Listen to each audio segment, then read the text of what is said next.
अपनी सास और ननंद से परेशान होकर ममता धुरी ने खटखटाया नारी सम्मान संगठन का दरवाजा। वही नारी सम्मान संगठन की अध्यक्षा डॉक्टर सुंदरी ठाकुर ने भी ममता को आश्वासन दिया कि वे उनकी हर मुमकिन मदद करेगी। दरअसल अपने पति के गुजर जाने के बाद ममता पूरी तरह से टूट गई और अपने घर जाने की जद्दोजहद में जुट गई। पर उसके ससुराल में ना तो उसके सास ने और ना ही उसकी ननंद ने उसका साथ दिया।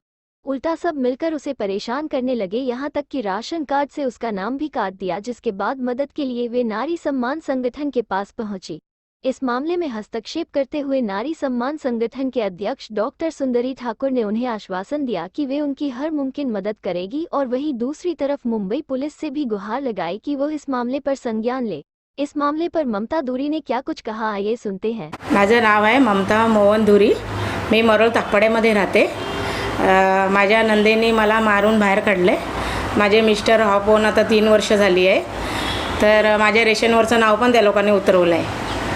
तर मी मॅडमकडे यांच्यासाठी आले की मला परेशानी झाली आहे। ते लोक मला धमकी देतात आहे, त्यांचा मटक्याचा धंदा आहे, महिन्याला 3000 देतो म्हणून सांगतो तो। तर काय 30,000 देतो तो महिन्याला। तर ते काय करायचं, मी सगळीकडून परेशानी आहे। येता जाताना पण ते मुलं घेऊन दारू प्यायला बसतो, तर त्याच्यामुळे मी खूप परेशानी है। परेशानी क्या है? वो आने जाने का टाइम रोकता है, लड़के लोग को लेके हंसता है, असा करतो आहे तो। तर मी खूप परेशानी आहे, मला काहीच सुचत नाही आहे काय करू। ते रेशनवरचं पण नाव उतरून टाकलं जिवंत पाणी, ते माझं पेन्शन पण बसत नाही आहे।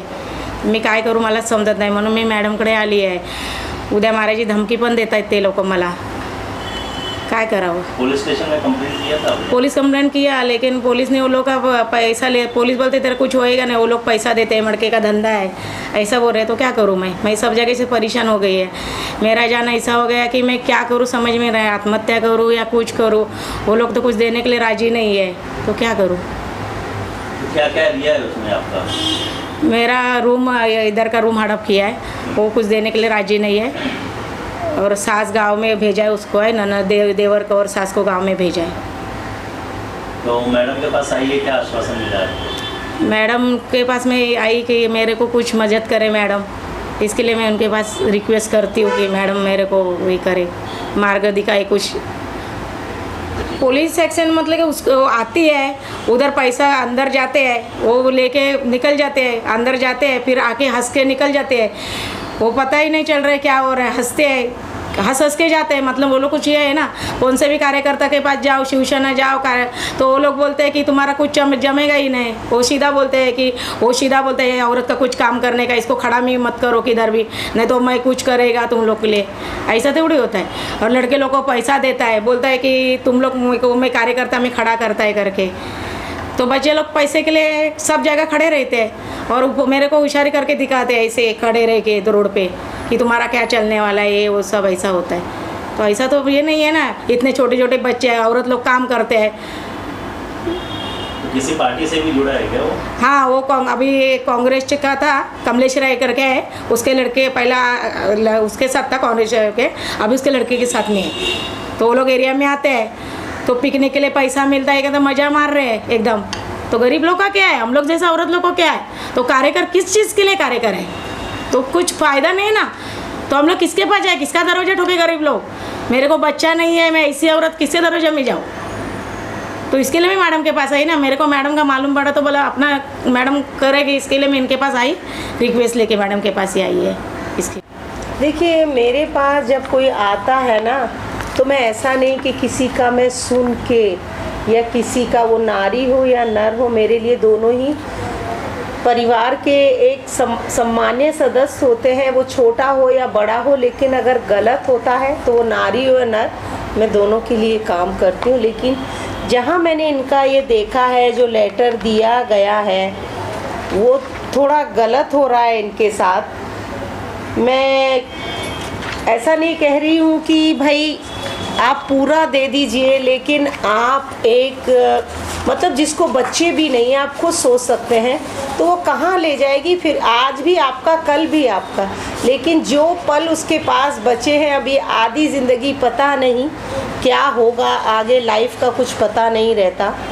और उसके साथ अगर ये जो इसमें लिखा गया है कि उसके नंदेऊ ननद वो कब्जा करके बैठे हुए हैं प्रॉपर्टी पे, और इसमें ऐसे भी लिखा है जो गांव का प्रॉपर्टी है वो प्रॉपर्टी इन्होंने अपने नाम करा लिया है, उनका कोई सहयोग उसमें नहीं रहा, लेकिन वो प्रॉपर्टी ऐसा है गवर्नमेंट का, आप उसको सेल नहीं कर सकते लाइफ में।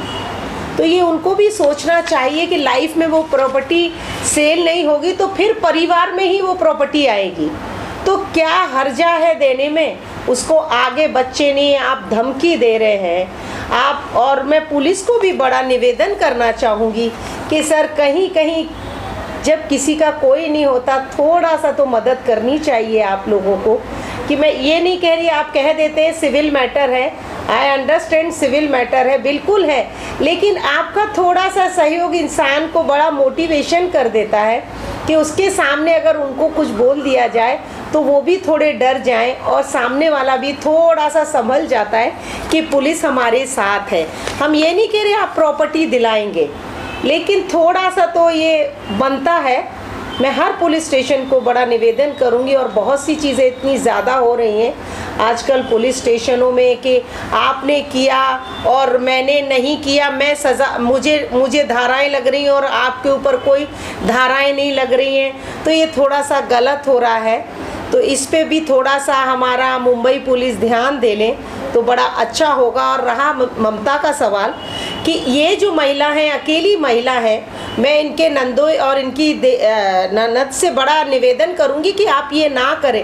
अगर इस महिला को कुछ हो जाता है उसका जिम्मेदार आपको डाला हुआ है इसमें, और आपकी सास, आप बोलते हैं कि भाई पागल है इसलिए गांव भेज दिया है माँ के साथ, वो वहाँ रिक्शा चला रहा है, तो आप मुझे बताइए कि फिर ये महिला कहाँ जाएगी। इसकी पेंशन नहीं मिल रही है, आधार पैन का राशन कार्ड से आपने नाम काट दिया है, तो वो आपको नहीं करना चाहिए था। राशन कार्ड से नाम काट दिया तो यानी कि वो उस परिवार की नहीं रही।